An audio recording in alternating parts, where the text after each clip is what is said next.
Welcome to the revolution in the airwaves. It's The Cure with Scotty and Sully, where we don't just talk about the medical industry, we transform it. This is The Cure with Scotty and Sully, where we don't just cover excellence, we create it.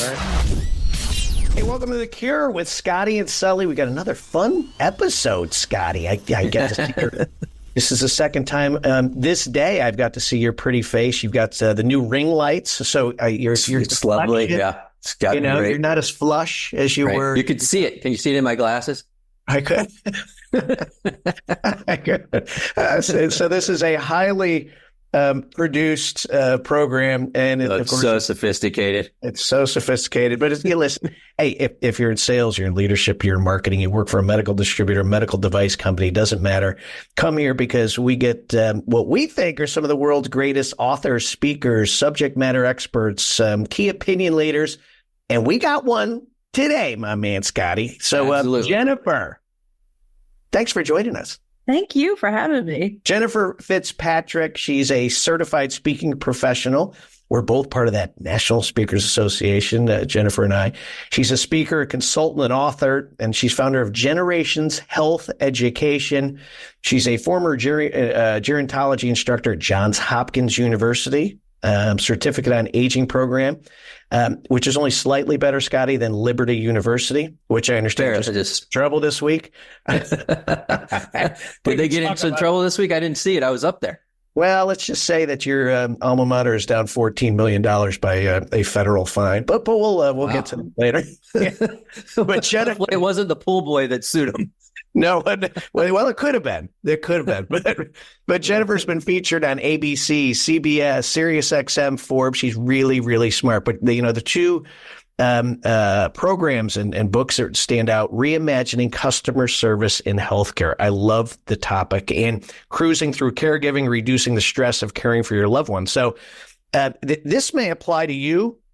If you're not even in medical sales, but listen, you maybe got elderly parents. Hey, maybe we'll talk a little bit about that. But I really want to focus today on this concept of customer service in healthcare, because Scotty, we don't talk about it a lot. We talk about that a lot, from how do medical companies and medical salespeople provide really good customer experiences to the healthcare systems, but we don't often think of the healthcare systems have to treat their patients like customers. Is that what you're kind of getting at here, Jennifer? Yeah. And a lot of people are really resistant to that concept. They think, well, I went to medical school, or I went to nursing school. I didn't go to charm school. I'm not here to be your friend. I'm not here to build rapport with you. I'm here to cure your disease, or I'm here to fix your broken bone. But I think most industries really spend a lot of time on the customer service because they get it. And I don't think it's any more important anywhere than in the healthcare system, because people are at their most vulnerable. Yeah, for sure. And you've seen, Sully, I'm sure you're aware, but hospitals and health systems are getting graded now, and it changes their reimbursement significantly. So it is a very topical thing in that environment. I know Pritchard, my business partner, talks about it all the time, of the dynamic change in health systems and their reimbursement. So I love that we're talking about this. Yeah, great topic. Yeah, the HCAP scores, right? You hear it. When I go speak every week to these companies, we've talked forever how important it is to not pitch your features and your benefits of your product. And I love that sign behind you, Scotty. Right? Sell the problem. I mean, what a concept. But most don't do it. And but this is understanding the importance of them delivering a great patient experience, like you said, directly impacts cash, and cash flow in a hospital is very important. It could mean millions of dollars to a healthcare system if my Uncle Joe walks out of there and people treated him like crap. Right, Jennifer? Right. And on the other side, when you're treated really, really well, everybody talks about that too, because, and especially right now, because staffing is such a problem, people are just so grateful when they have a positive, pleasant experience with the healthcare system. So as obviously more we know in sales, more people tell about the negative experiences, but people do sing your praises when you do a good job. Yeah, no doubt. And it's funny you mentioned the staffing issue. That is one of the top three. Financial is the other one, and making sure they can get supply. Those are the top three things that supply chain executives are worried about today, or staffing, financial, and then getting supply. So when people have a bad experience, they're definitely going to talk about it. When they have a great experience, they're going to talk about it. It's why the food has gotten better within the health systems. I mean, right? Yeah, bad food, Yeah, you're going to probably get bad reviews. That's true. All right. So Jennifer, take us back, share with the listener a little bit about your journey in healthcare, and you became a psychotherapist, right? So you're digging into the psychology of what people need to do, either as the caregiver who's providing great customer service, or even understanding what the patient needs to receive to feel whole, right? So tell us about your journey. Sure. So I got a job in a nursing home when I was 16. And for anybody who's a millennial or a Gen Z, you might say, well, why? Well, that was the job that was available. I'm a Gen Xer, and I'm wondering maybe if Sully and Scott are Gen Xers too. Yes, but sir. You may remember that it wasn't easy to get a job in high school when we were kids. I mean, it was really a stiff competition. It's not like it is today at all. There's so many great part-time jobs for young people, but I was desperate for cash. I really wanted to have my own money, and I sort of fell into this job in a nursing home. Anyway, fast forward, I have found that I really liked working in healthcare, and ultimately I've done sales and marketing in healthcare, but I also got an MSW and I became a psychotherapist as well.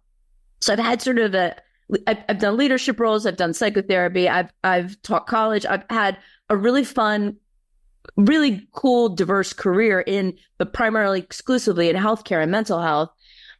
So probably, about 15 years ago, I started my company, and the goal was just to help clinicians and leaders do better.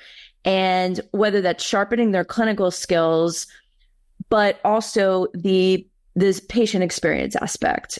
And if you're in another venue where you don't call it patients, I know most of your listeners probably you do call them patients, but in mental health, they call them clients. And in senior living, they call them residents.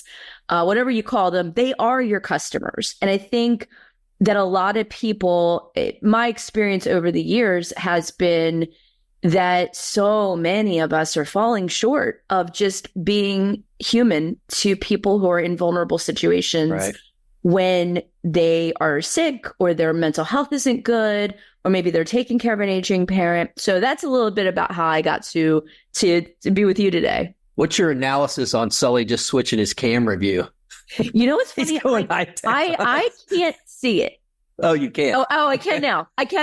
Okay. Yeah. I got it. What do you think? I know. I like it. I like the other That view. looks It's good. pretty good. Yeah, I like it. That's what you do, right? So you got your sign though, Scott. So Hey, Jennifer, talk to me a little bit about, we mentioned, that staffing is a problem, but what are some other gaps that you see in healthcare organizations from a service standpoint? Sure. So one big one, I think, is the diversity generationally wise. So I think we all talk about DEI right now, and being mindful about culture and religion and race and all those differences we have as human beings, being sensitive. But I think a lot of healthcare organizations, we're not necessarily generationally sensitive as much as we could be. Now, I know if you're a small organization, you have a tiny budget, this probably is going to be very hard for you to do. But most of your audience, they have decent budgets and they can do things to make their services and their products and everything that they provide more generationally diverse. For example, young people do not want to make appointments by picking up the telephone. So if you've got a college student, they want an app. They want to be, at minimum, go online and make their appointment for their checkup or whatever kind of service they need. On the other hand, you might have gone completely to tech, and that's how you do all your paperwork. And If you get an older adult, maybe somebody who's 80 years old, and sure, maybe they have a phone, a cell phone, but it's probably not a smartphone, statistically speaking. They might even have an iPad or a computer but they would, in a lot of cases, not everybody, but a lot of people are going to prefer, hey, can you mail me the forms? Or can I fill out the forms when I get there? And so I think that that's an area where we all could do a little bit better. And again, I'm not trying to pick on the small shops. If you're a small organization, you may not be able to adjust for everybody, but the large ones can. The large ones, they have the ability to do that. And they're going to have more compliance. They're going to just think about when we all go and you have a checkup or you have an eye doctor appointment, most of them, they'll send you a text to remind you. No one picks up their phone if they're under, I'm 50. I don't pick up my phone unless I know exactly who it is and if I feel like talking to them. Right.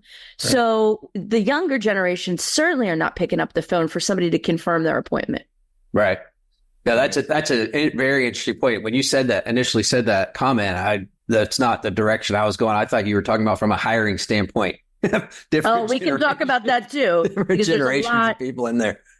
A lot of generationally insensitive things happening with hiring, I think. Yeah, for sure. All right, I want to go back to the concept of customer service. So I have a friend. His name's Bob Page. He's the CEO of University of Kansas Health System, and I had him on my radio show years ago. And of course, we've chatted a ton since. A wonderful man. In fact, my father-in-law, he was elderly. He was 92 years old, and he was in palliative care. And Bob actually came and sat with him as the CEO of the health system. Right now, I say this because who would do that? He's a busy man.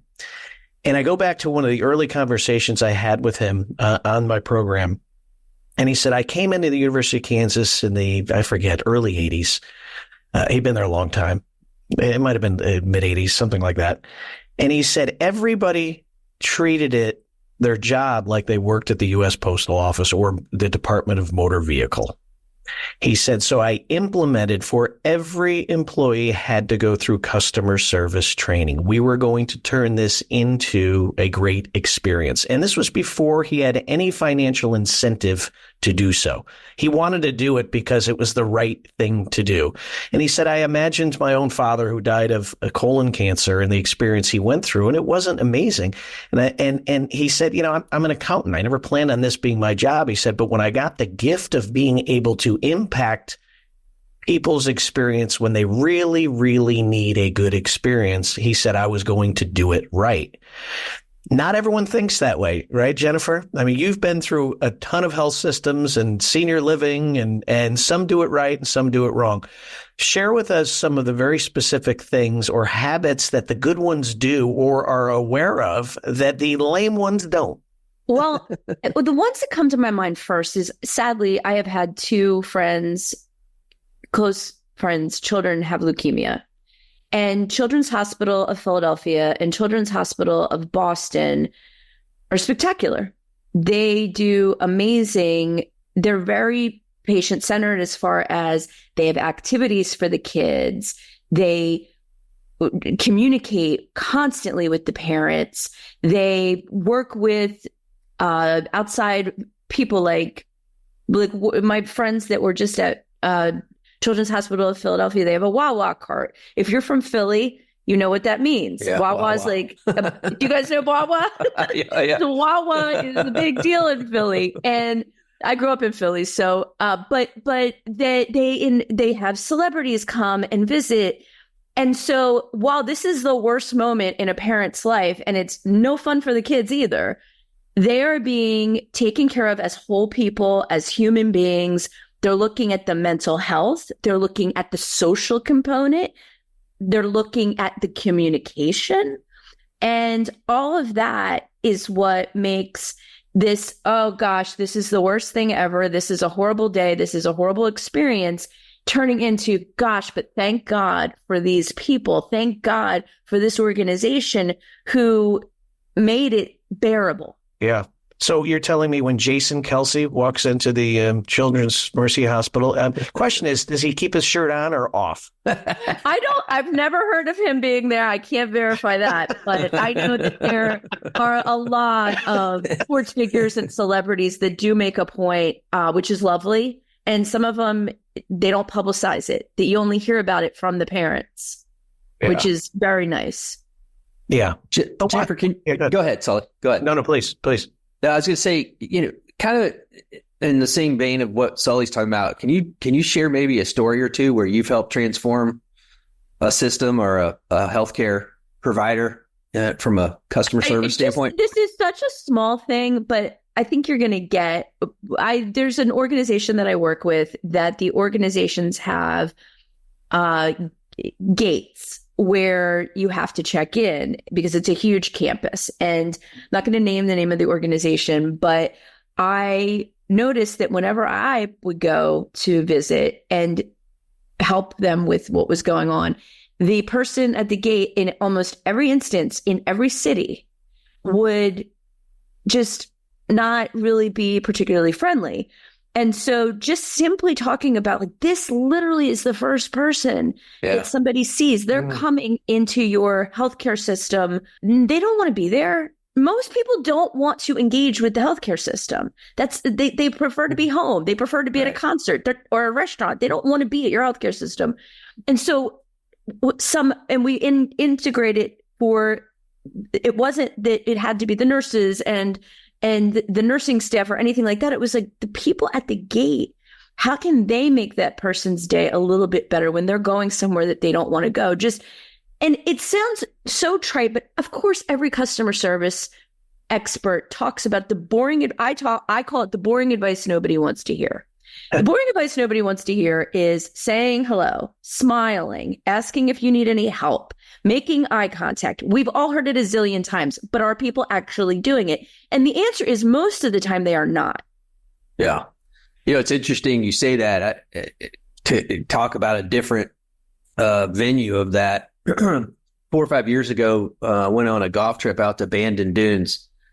And one of the things that Bandon gets so well, other than it's in the most beautiful place one of the most beautiful places I've ever been, is they recognize the person on their staff you're going to spend the most time with is the caddy. And you're with that caddy literally 5-6 hours every day. And you have the same. And so what they do is they give you the same caddy the entire time you're there. So he gets to know you, you spend time with them. But they have done such a good job of taking care of their caddies. Where they stay is beautiful. They have a 5-star chef on staff 24 hours a day that they can go in and get fed, because Bandon figured it out real early. The person that's going to spend the most time, and what I would say probably within, if you take it out of even the health system standpoint to my customers, the distributors and the manufacturers' customer service teams, those customer service teams probably spend more time with the customer than the sales rep does in many for sure cases. So again, like I said at the beginning of this, I love that we're talking about this topic, and I think it's so key. And to your point, I think people forget about it, but it's so important. It's kind of the old Ritz-Carlton thing with the bed, make the bed the most important thing in the room, because that's what you care about in a hotel room. Right. Well, Scotty, you brought it up earlier. You said one of the main topics that you hear over and over is the stress that comes with staffing shortages. Since COVID, I mean, that's what we hear. And whether it's senior care, long-term care, or acute care, or ambulatory care. And what's the downside of staffing shortages? Everyone's stressed out. Mm-hmm. So Jennifer, do you realize do you realize how many shifts I've worked this week? And you're asking me to smile? I'm human too, Jennifer. I'm human too. What about me? Who's taking care of me? So how do you balance that, right? So let's say I'm a healthcare leader. I'm a CNO with a department of stressed out nurses, and you come and I say, Jennifer, how do I handle this? Right? Because they are stressed out. They are overworked. I can't say, 1,000%. Guys, come on, pull up your pants now. Let's go. Treat people nice. How do you do it? Well, it's an energy thing. It's not a time thing. So it's about looking at it, it doesn't take extra time to smile or make eye contact. It's energy. And so how are you keeping the energy? So, and of course, in Reimagining Customer Service in Healthcare, I write extensively about the link between happy staff, happy patients.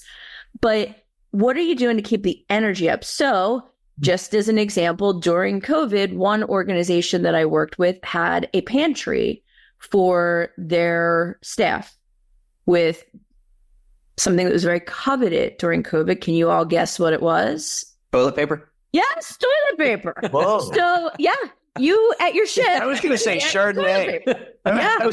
I was going to say Prosecco. Yeah. So alcohol. No. So, but they had grocery items and paper products, toilet paper. And so this was like really gave them a boost that this is really terrific. We appreciate you. Thank you for coming in. And this is, of course, when everybody thought they were going to die just by going into a hospital. But honestly, that just, it doesn't have to be huge stuff.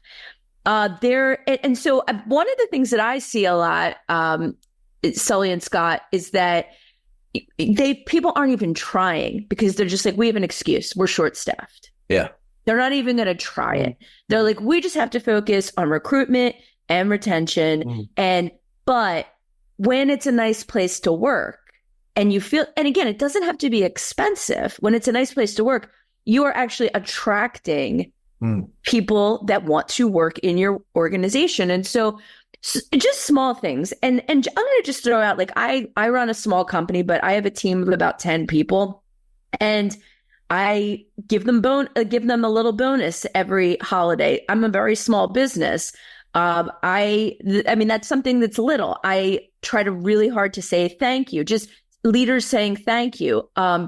Alan Levin, who I interviewed for Reimagining Customer Service in Healthcare, he is the chief nursing officer at New York Presbyterian. And they have a really nice setup there where one of their goals is making sure that they have at least one touch per week with every employee that they feel appreciated. And so they sort of have that they will survey their staff. So it's not a lot of time. It's not a lot of money. Now, you can do expensive things to keep people really invested, and one of the ways he does it is, like, he'll use Instagram or Twitter and he'll tag the employees, like, new employee orientation. This person did a great job this week. Takes a little bit of time as the chief nursing officer. And he doesn't do it all himself, but he had his staff, like, they all do something each week to make sure that everybody on the nursing staff, and this is a hospital-wide thing. So I think the attitude has to stop being, we're short-staffed. And by the way, let's remind everybody right now not to use that language in front of your patients.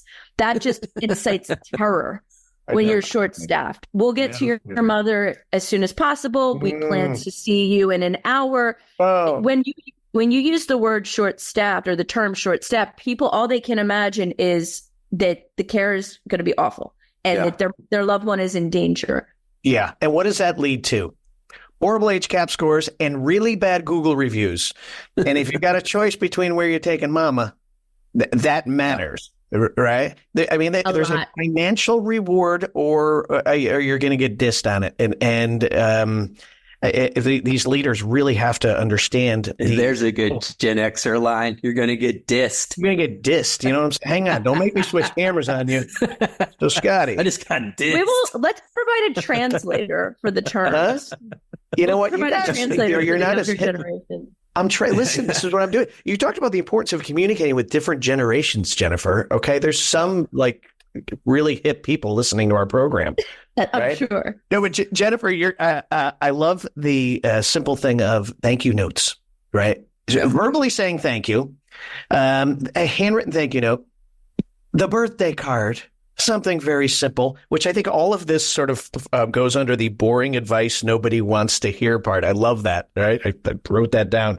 Just doing those little things, but I think it has to become a habit, right? So my advice to a CNO would be how important it is to you. Yeah, it's really important. Okay.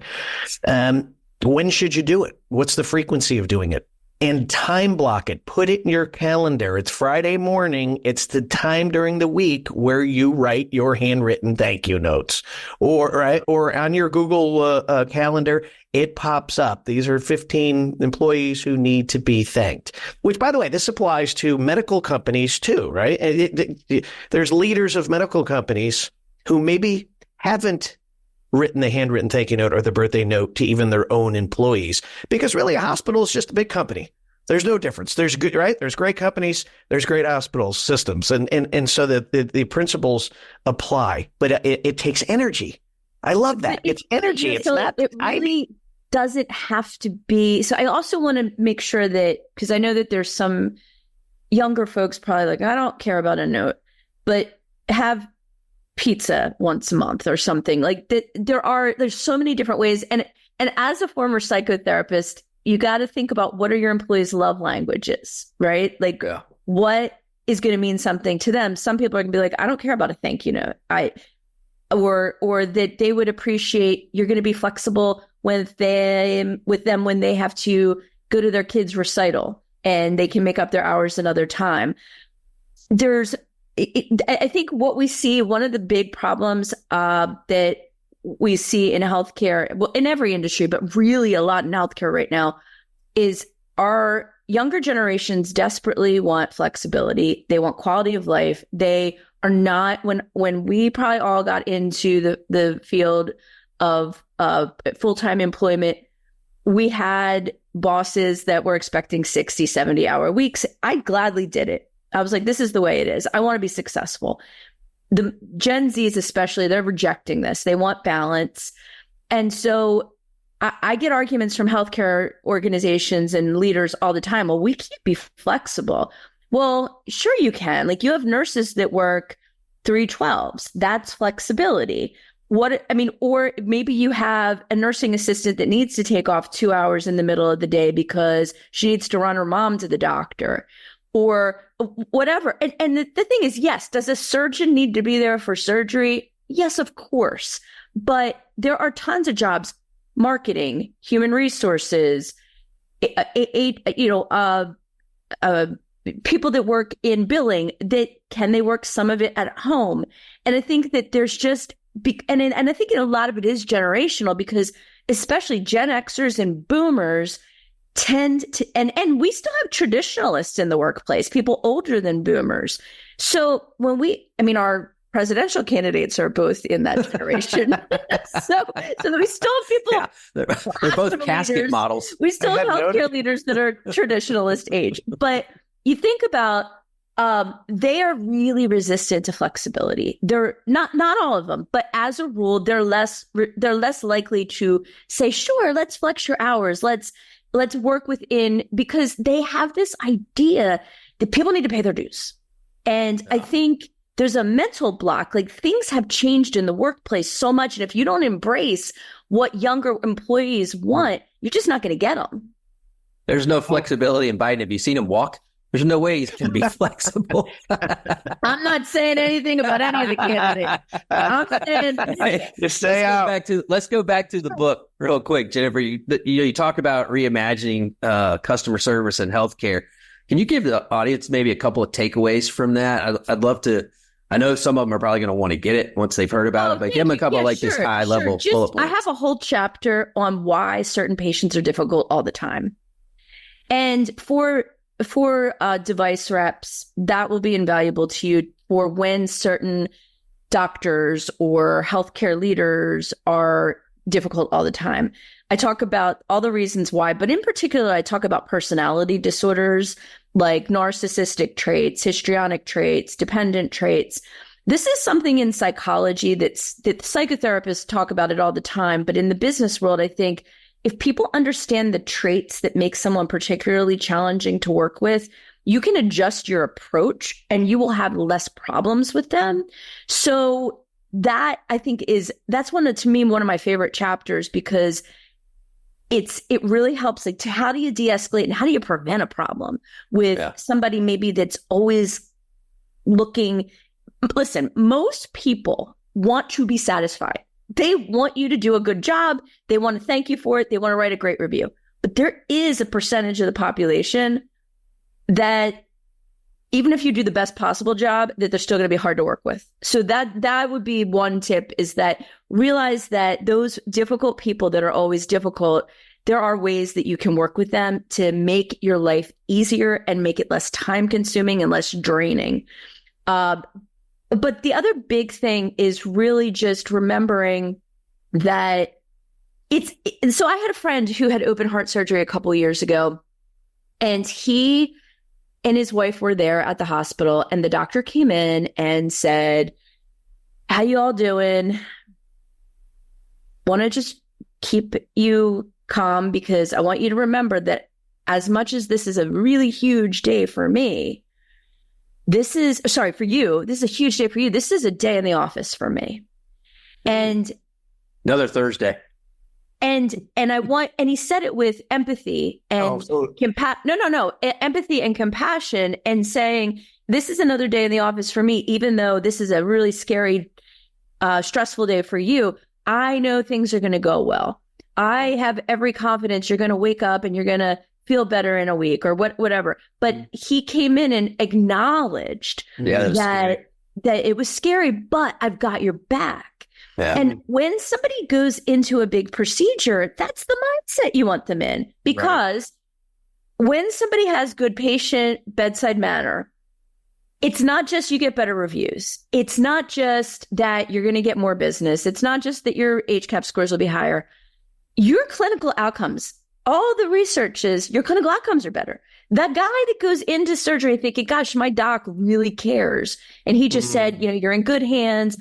As much as this is scary, this is a day at the office for me. You're going to be just fine. Versus the guy that the doctor doesn't even make eye contact with him, who goes into surgery with a better mindset. Yeah, for sure. Yeah, and you're going to get help. The patient's mindset is going to, I think, make him heal probably better, right? I mean, if you believe, if it's just a placebo effect, right? Hey, and Scott, just before we jump away, because I want to tie in this your background in psychotherapy, and in fact, I had a 2-hour drive yesterday to see my senior daughter at the University of Missouri, the very last basketball game she ever danced on the floor. Very sad day for me at the University of Missouri. But on the way, I was listening to the Joe Rogan podcast, and love Joe Rogan, love him, and he had and I don't know if you heard this, but he had a wonderful woman on, Abigail Schreier. She wrote a couple of controversial books. I know who you're talking about. She's the one that writes about trans kids. Correct. And she wrote another book called Bad Therapy.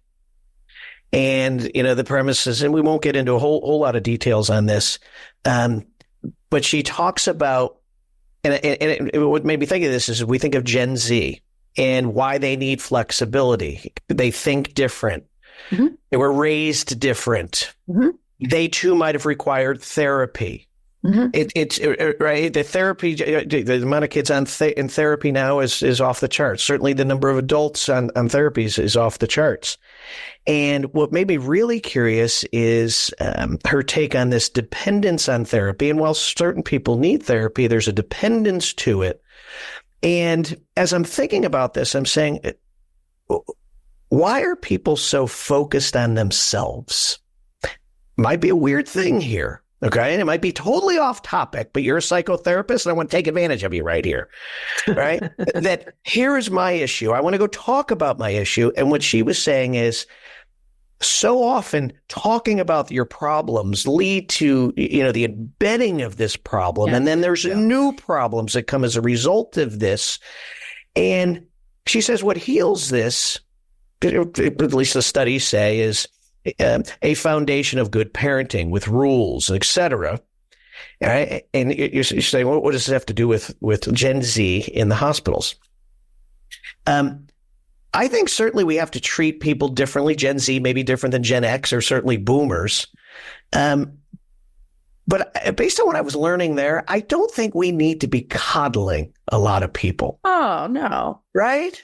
So give me your psychotherapy take on this. No. So I think it applies to anyone you're going to hire. And this is for companies who are listening right now. I'm going to hire Gen Z. I've got to pet Gen Z. I've got, if they want to go on have the safe space on Fridays, I got to let them have the safe space. And I think what this woman would say is, no.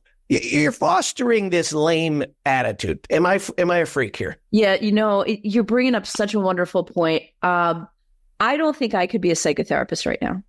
I haven't been a psychotherapist in a while, but I do coaching, and like you probably do, Brian. I don't know if you do, Scott, but I don't think I could be, for a variety of reasons, which is probably a whole other conversation. But no, what I'm saying is that they have different perspectives, and their desires for a workplace are different in terms of flexibility, in terms of work-life balance. Most people in the younger generations are not going to be as eager like maybe I was when I was 22, 23. I would do whatever. I worked 70 hours. Mm-hmm. I was super ambitious. I'm not saying that the Gen Zs aren't ambitious, but they have just a different perspective on being not just flexible, but also being efficient. Like, they don't have time for nonsense meetings. Like, why do we have to have a meeting about this? Can we just do an email? Right. So I think that there's a lot of positives that are coming out by this, seeing different ways. We have to respect institutional knowledge from the older generations and things that are working. But for example, if there's a job, like, listen, if a surgeon comes in who's a Gen Xer or millennial, they're like, you know what, I'd rather go to the beach right now, or I'm upset because of something I watched on the news today, I'm not gonna be able to do the surgery. No, that's not acceptable. But if this is, I'm gonna just throw out an example. I know a physician who, awesome doctor, awesome, great diagnostician, great bedside manner. She wanted to take time off because she had a family problem, and they wouldn't give her more than, and she was at the company for 10 years, they wouldn't give her more than FMLA. She was like, can I do a part-time, and this is a younger person, can I do a part-time contract for the next year? Because I have this stuff going on with her kids and what have you. And they were like, no, to me, that's a bunch of nonsense. Like, you want to get rid of a good doctor because you won't be flexible with something that, and they're going to repay you over and over again. If hey, we care about you and your family, you're going through this rough time, they're going to be more loyal. So no, Brian, I do not know. Do we need coddling? No, that's nothing. I'm not a fan of that. And just full disclosure, because I feel like we're going down some interesting paths. I'm actually a politically moderate person. I'm not affiliated with, once in a while I'll register because I want to do a primary, but I wrote in both directions. I see most sides of, I think that's a good thing that I bring to the healthcare system, because I don't think anything should be political. I think it really is about the patient care, but no to coddling, but yes to being flexible and understanding what people, what's going to make them more loyal. Don't look at it as they're calling the shots. Look at it, what are you doing to build loyalty? Yeah, I think being flexible builds loyalty. Just like time builds loyalty. The more time you spend with someone, the more loyal they become, or you become with them. And I think that being flexible, we had a young lady here that just started. She's a writer for us, graduated from the University of Georgia. And she was scared to death. She came into me and John about a month ago and said, hey, I just got my dream internship. It's going to last 6 months, and it's at a forestry deal. And she's like, I'm 23 years old. I may never get to do this again. I want to keep my job here. I'm not wanting to leave. And, John and I are like, you're 23. How can we tell you not to go do that? Right. And you're a writer. You don't have to be in the office to write. Right. If you can manage through the stuff that we're giving you, we're happy for you to go do that and come back in 6 months. John and I's thinking is, if that doesn't build loyalty with this person for our business, And That's at the same time, exactly it, Scott. That's exactly what I'm getting at. Yeah, I think the other thing I encourage Gen Z, actually anybody, is to be curious. And that's the one thing I find they don't do. They're not great at being curious about certain things. I'm like, you need to constantly ask why. You know, if you don't want to have the meeting, you don't like having meetings, ask why we have to have it. Don't just not like it or check out of them. Yeah. You know, drill into why are we doing this? Like, I think when you're curious about especially in this environment, healthcare, because it's so convoluted and there's so many layers to it, you have to be curious or you'll never catch up with just the vernacular alone of our industry. The acronyms are insane how many there are. But I love that of be flexible, but you do not have to coddle. And it's not in me to coddle anyways. Just because I grew up with a Marine Corps dad for 20 years. I mean, I don't know if there's you no guys coddling. read did you read The Coddling of the American Mind? No, I have not. That's another amazing book. It talks about exactly the coddling. Obviously, coddling's in the title, but it's about what's going on in schools, and it sometimes some of the things that are happening maybe are making us a little less resilient. Because you do have to be resilient to work in healthcare. For sure. Hey, talk a little bit about the other book, Cruising Through Caregiving. Oh, sure. So I wrote that book so Reimagining Customer Service in Healthcare is for leaders and clinicians.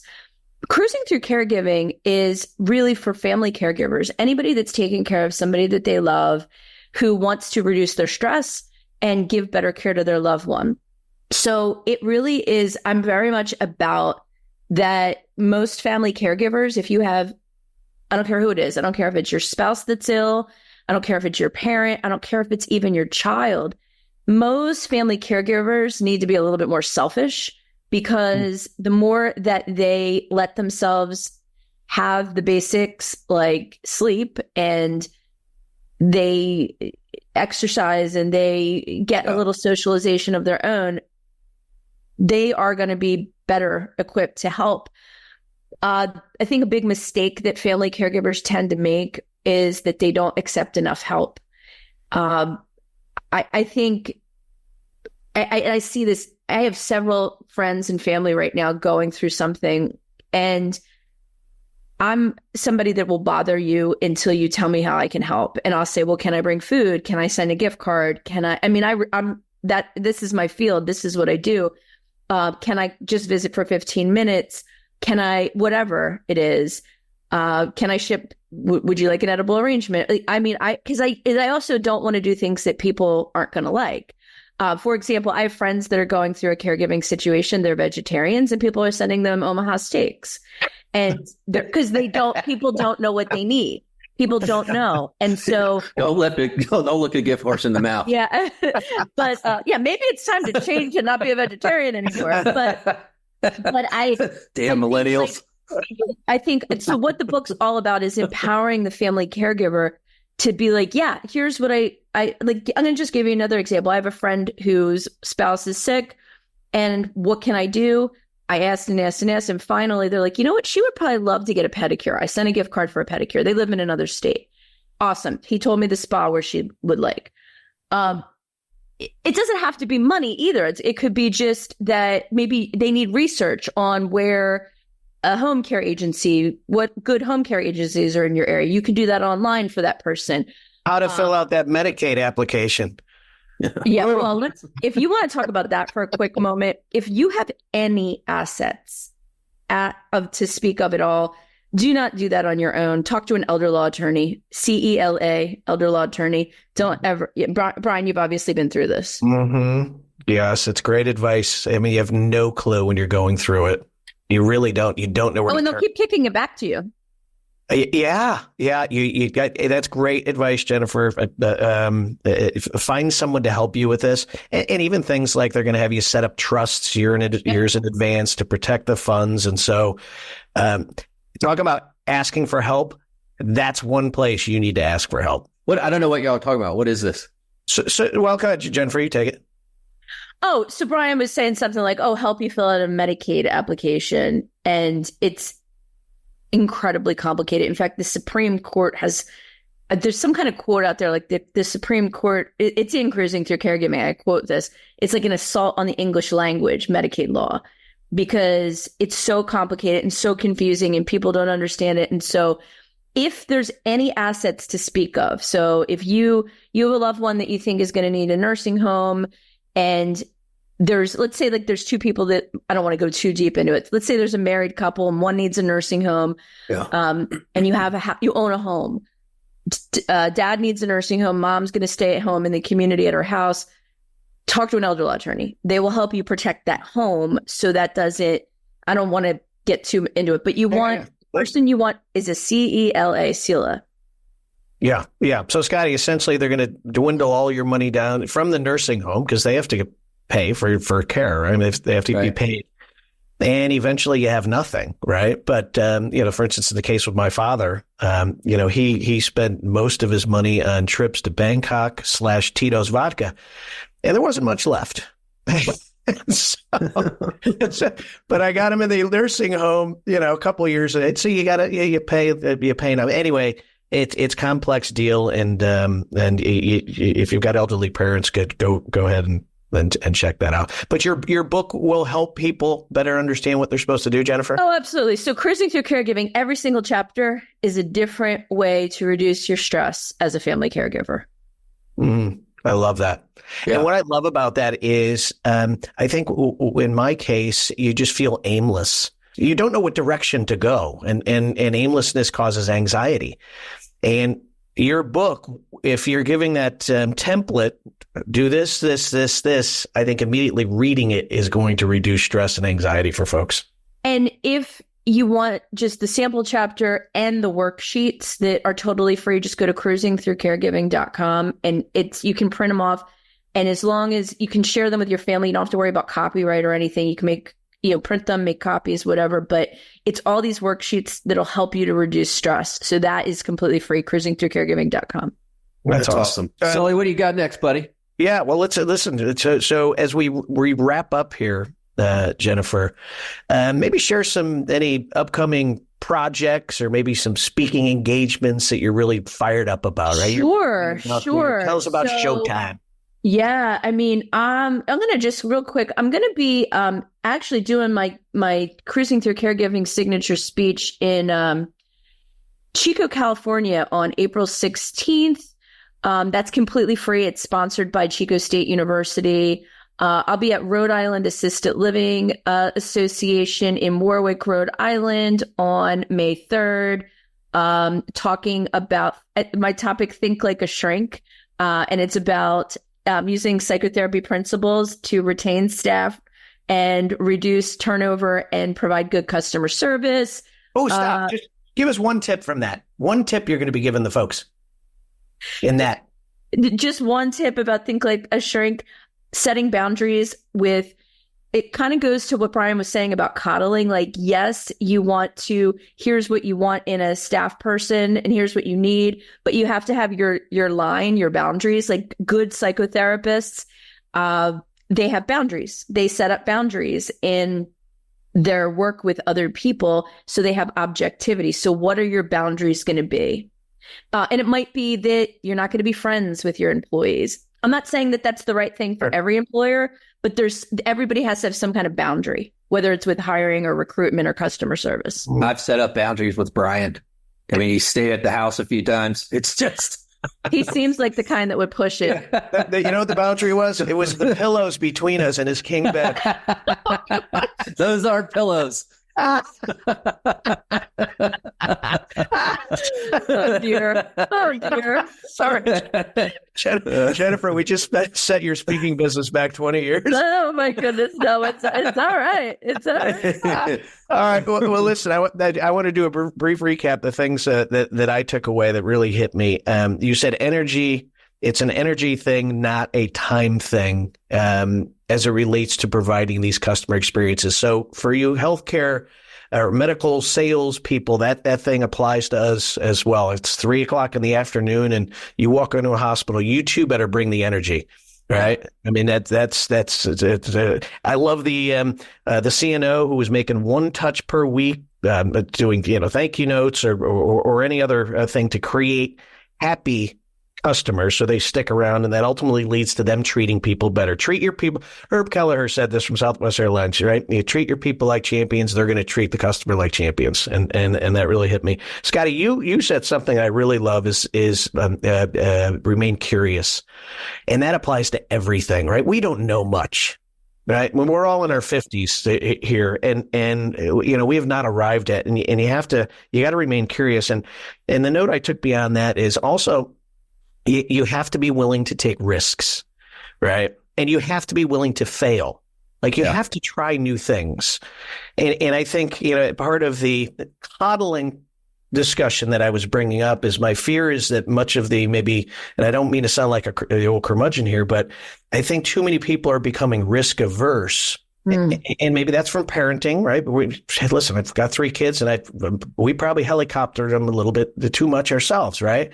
But my hope is we didn't take we hope we didn't create a fear of failure, right? You go try new things, right? Learn new things, and hopefully you'll fail.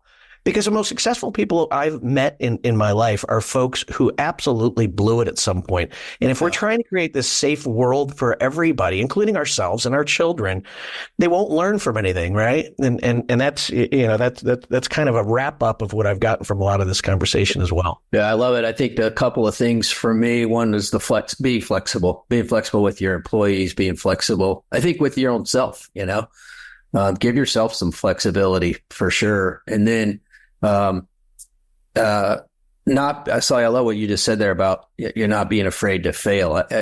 Netflix does a great job with their documentaries, this documentary called The Chef's Table.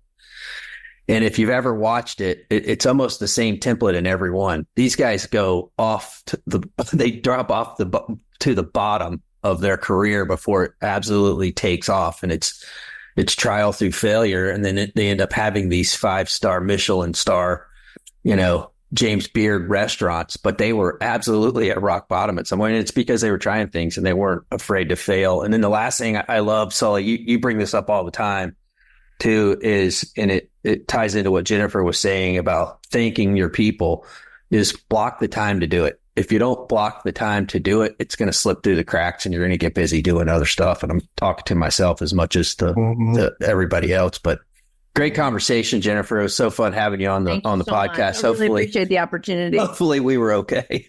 Oh my gosh, you guys are awesome. All right, where can folks learn more? Oh, sure. Generations Health, generationshealth.com. Generations is with a J.